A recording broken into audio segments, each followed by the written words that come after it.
तीसरा है जब धातु का कर्म अत्यंत सुविख्यात हो, प्रख्यात हो, जिस प्रकार जैसे मेघो वर्षति का कर्म जलम में अत्यंत लोक विख्यात है। तो यह कहने की जरूरत ही नहीं, मेघो वर्षति, मेघ बरस रहा है।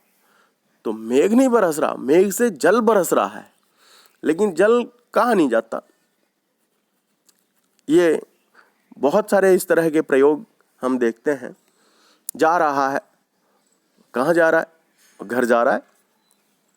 जब शाम को सब लौटते हैं, पक्षी अपने अपने घोंसलों में जाते हैं, तो कहाँ जा रहे हैं? पेड़ अपने अपने घरों में जा रहे हैं। और जब सुबह निकलते हैं तो अपने अपने कामों पर जा रहे हैं। इस प्रकार का प्रयोग देखने में खूब आता है।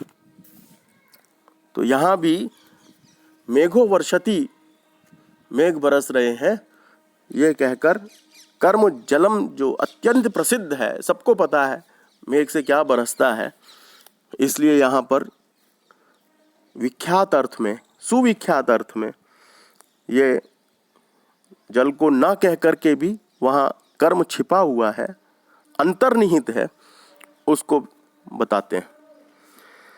जब कर्म का कथन अभीष्ट ना हो, कई बार कर्म हम कहना नहीं चाहते सीधे, तो क्रिया से ही हम बात कह देते हैं। उदाहरणार्थ, हितान्नयः संसृणुते सकिम सप्रभु, सकिम प्रभु, हितान्नयः संसृणुते सकिम प्रभु, ये किरातार्जुनीयम का श्लोक का वाक्यांश है, पद्यांश। इस प्रयोग में हित कर्म है, पर उसे कर्म बतलाना वक्ता को अभीष्ट नहीं है। हित की बात जो नहीं सुनता है वह कैसा स्वामी है, कैसा राजा है, कैसा वो अधिपति है, कैसा वो संचालक है, जो अपने हित की बात भी नहीं सुनता। तो यहाँ उद्देश्य तो कर्म है, लेकिन वक्ता को हित की बात बतलाना अभीष्ट नहीं है।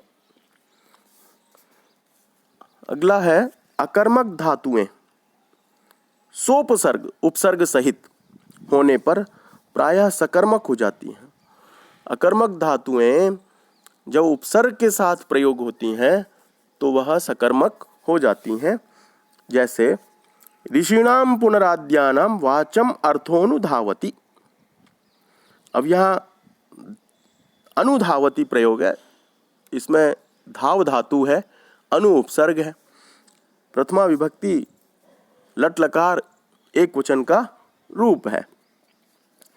तो यहाँ पर अनुधावति के साथ जो प्रयोग अकर्मक धातु है वो सकर्मक हो गई है। प्रभु चित्तम एवं जनोनुवर्तते, वृत धातु है, अनुवर्तते, अनु उपसर्ग है इसमें भी, अर्थात स्वामी के चित्त का जो परिजन है अथवा सेवक जन है अथवा उनके अनुयायी हैं, अनुसरण करता है, वो उनका अनुवर्तन करते ही हैं। अचल तुंग शिखर मारोह। अब यहाँ आरुरोह, आ उपसर्ग है, रोह रूह धातु है और आ उपसर्ग आ गया। तो ऊपर के जो प्रथम उदाहरण में धाव धातु अकर्मक है, किंतु अनु उपसर्ग लगने से वह सकर्मक हो गई। वाचम अनुधाव क्रिया का कर्म हुआ, ये वाचम वाणी जो है वह अनुधाव का कर्म हो गया। इसी प्रकार दूसरे उदाहरणों में भी समझें। अगला सूत्र है अष्टाध्यायी का ही दूसरे अध्याय के तीसरे पाद का 35वां श्लोक है। दूरांतिकार्थेभ्यो द्वितीया च।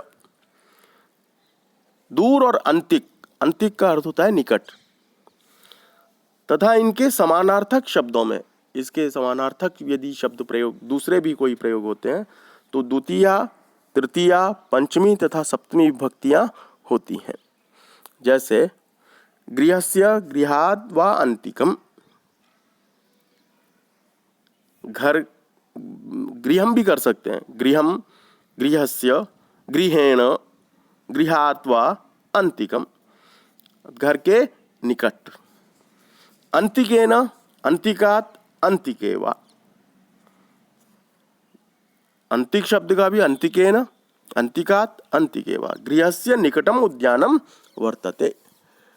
घर के निकट उद्यान है। द्वितीया भी कर सकते हैं। गृहम, गृहस्य निकटम उद्यानम वर्तते, इस तरह से प्रयोग है। अनुर्लक्षणे, प्रथमे अष्टाध्यायी का ये सूत्र है, पहले अध्याय के चौथे पाद का 84वां। तृतीयार्थे ये 85वां है। हीने ये 86वां है। तीनों सूत्र हैं, छोटे छोटे सूत्र हैं। विशेष हेतु को लक्षित करने के लिए जब अनु का प्रयोग होता है तब यह प्रवचनीय बन जाता है। जैसे जपन अनुप्रावर्षत, अर्थात जब समाप्त होते ही वृष्टि हो गई। जब वृष्टि के लिए जब किया गया और जब वृष्टि हो गई तो जब समाप्त हो गया। जब भी वृष्टि का कारण हुआ, जब को माना जाएगा कि वृष्टि जब से हुई है, इसलिए वो कारण है। अनु से तृतीया होने पर उसकी प्रवचनीय संज्ञा होती है। जैसे नदीम अन्वसिता सेना, नदी के पास सेना पड़ी है, रह रही है। नद्या सह संबद्धा, नदी के साथ यहाँ सेना का संबंध है। अनु से हीन अर्थ लक्षित होने पर वह प्रवचनीय कहलाता है। यथा जैसे अनुहरिम सुराह, अब हीन अर्थ है। ईश्वर से और जो देवता हैं वो नीचे हैं, हीन है। तो देवता हरि के बाद ही आते हैं, अर्थात हरि से कुछ नीचे ही हैं। उपोधिके च, अधिक तथा हीन अर्थ का वाचक होने पर जो उपसर्ग है वह भी प्रवचनीय कहलाता है। किंतु हीन का अर्थ लक्षित होने पर द्वितीया होती है, अन्यथा सप्तमी होती है। जैसे उपहरिम सुराह, अर्थात देवता हरि से कुछ नीचे पड़ते हैं। और अधिक अर्थ में ऊपर परार्धे हरेर गुणा, अर्थात परार्ध से अधिक ऊपर ही हरि के गुण होंगे। अब यहाँ परार्धे में सप्तमी विभक्ति का प्रयोग हो गया। उपपरार्धम ऐसा प्रयोग नहीं होगा, यह अशुद्ध प्रयोग है। अगला सूत्र है लक्षणेथम भूताख्यान भागम ईप्सासु प्रति पर्यनवः। पहले अध्याय का चौथे पाद का 90वां सूत्र है। जब किसी ओर संकेत करना हो, या जब ये इस प्रकार के हैं ऐसा बतलाना हो, या यह उनके हिस्से में आता है पड़ता है, या पुनरुक्ति बतलानी हो, तब प्रति, परि तथा अनुप्रवचनीय, ये उपसर्ग है, ये अनुप्रवचनीय हो जाते हैं, कहलाते हैं। और इनके योग में द्वितीया विभक्ति होती है। जैसे प्रासादम प्रति विद्योतते विद्युत, महल में बिजली चमक रही है। अब प्रति शब्द का भी प्रयोग है, प्रवचनीय हो गया। तो प्रासादम जो महल का वाचक शब्द है उसमें द्वितीया विभक्ति हो गई। भक्तो हरिम प्रति पर्यनुवा, हरि के ये भक्त हैं, ये हरिम प्रति, तो हरि में द्वितीया विभक्ति हो गई। लक्ष्मी हरिम प्रति, लक्ष्मी विष्णु के हिस्से पड़ी।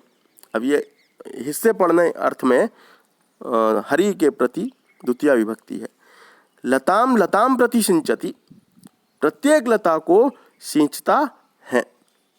यहाँ प्रति के साथ द्वितीया विभक्ति का प्रयोग है। आज के लिए इतना ही पर्याप्त है।